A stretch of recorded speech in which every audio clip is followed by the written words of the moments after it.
everyone, so this is gonna be my impromptu kind of how I see the meridian system and how I understand it, and hopefully it'll help you understand it a little better. So first off, how to access the meridian system interface. You click this little angle joint thing and it opens it, or it opens this little window, and you click replace meridians and it opens the interface.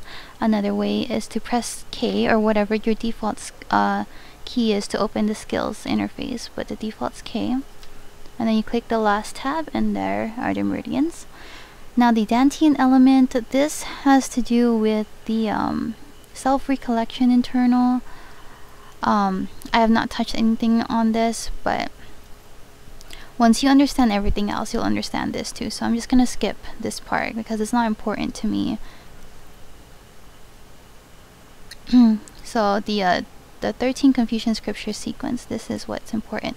As you can see, there are 8 categories. They correspond to the 8 different schools in Age of Wushu. And so let's go over which meridian is which. So these are the 8 different meridians, not including the Jianghu self-recollection one. So the first one is Ime, and I figured all of these out by just looking at what's the requirements, and it'll say which internal needs to be what level. I know most of the names for a school internal. So this is Ime, the Greater Yin. Lesser Yang is Wanderer's Valley. Greater Yang is Beggar's Sect. Lesser Yin Kidney Foot is Wudang. Reverting Yin is Scholar. Greater Yin is Tangmen. Lesser Yang is Royal Guard. And Yang Brightness is Shaolin. Now first off, everyone should start off with every meridian available to them, but they can only get it up to 9 unless they learn other schools' internals. So the basics of meridians is you have to have learned other schools' internal skills up to a certain level to unlock the meridian system further. Otherwise, you're gonna be stuck at 9. So you can see, for example, the Ime one, everything here says closed because the first requirement is, am I still walking 25 level? So that means I need to learn am I still walking, which is their first school internal, up to level 25 to unlock this meridian. And it goes the same for every single one. You have to learn that school's first meridian to 25 to unlock it. And to unlock the second, which my Tangmen one is unlocked, you have to learn the second internal up to 20 and it'll unlock it further. So you can see I have a few unlocked. I have the Wudang one unlocked up to 36. That means I have learned the first Wudang internal up to level 25. I also have the Shaolin one. I have the first Shaolin internal up to level 25. So I can level these meridians up to 36.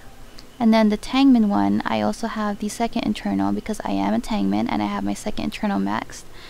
The second internal has to be level 20 to unlock the second acupoint for each meridian. And so I can level this meridian up to level 72.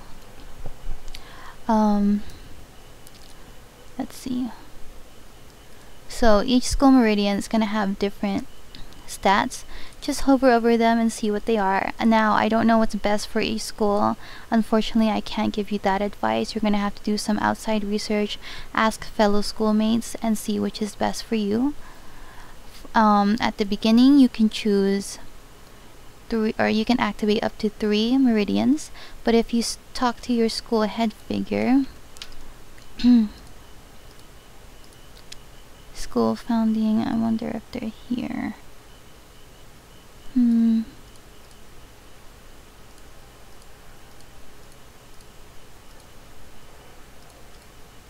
Okay, they're not here. So your school figurehead is, like, for example, for Tangmen, it's Grandmother Tang.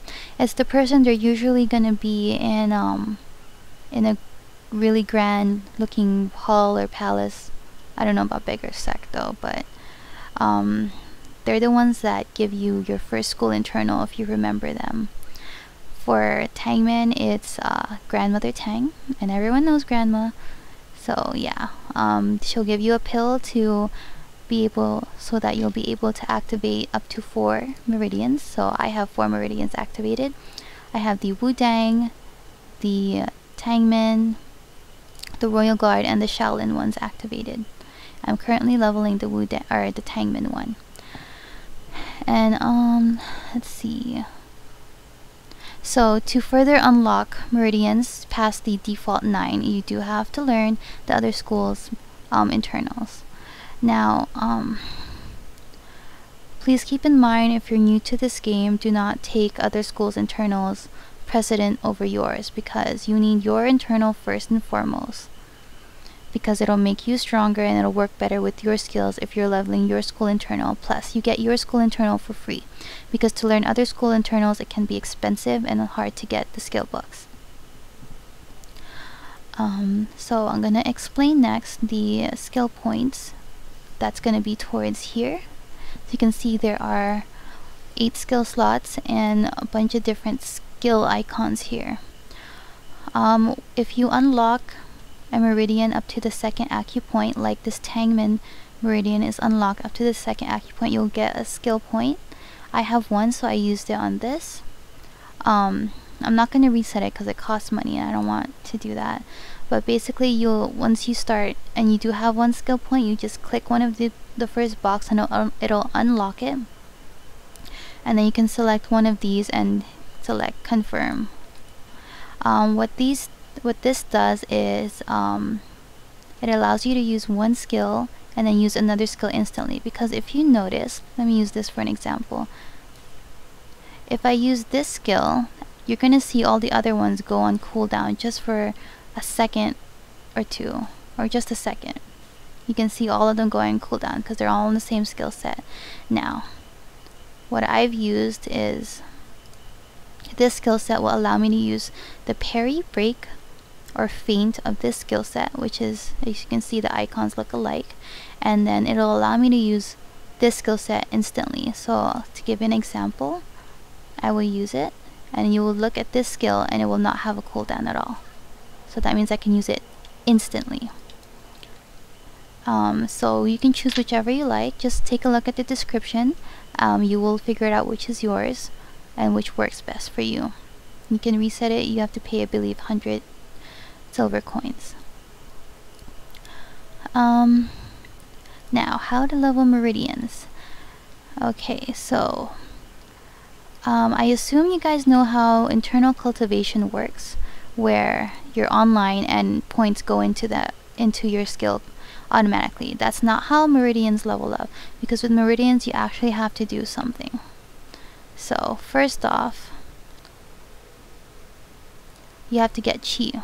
So it says cultivation process. It shows my maximum chi. So there's a maximum amount, but if you don't hit the maximum amount of chi for the day, it'll roll over into your Immortal accumulation limit. So for example, my chi limit for the day is 622,000. If I don't hit that amount by the time server resets, the leftover that I did not get will be into this Immortal accumulation limit.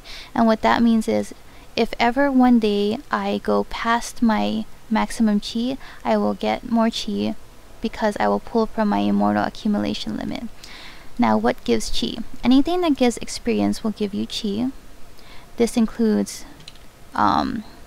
doing mini instances, doing spying, school patrol, as well as doing damage on anything will give you chi. If you look at my system tab at the bottom here, I will attack this mob and I've gained chi for it. So dueling will give you chi as well. The best ways to get chi, as from what I've experienced, is mini instances. So press tab and click the faction tab here. I'm sorry, press N and click the faction tab and do any of them that you can do, and they will give you a very good amount of chi.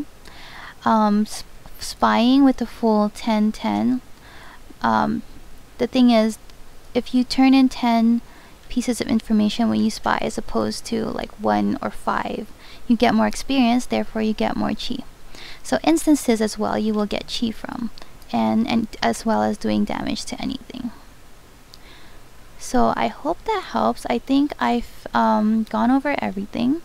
Let me know if you have any questions, because I did not really plan everything out, so I'm not sure if there's anything I'm missing. But then again, this is just how I understand the Meridian system. And thanks for watching, and I hope this helped you figure out what the hell this Meridian system is. Thank you.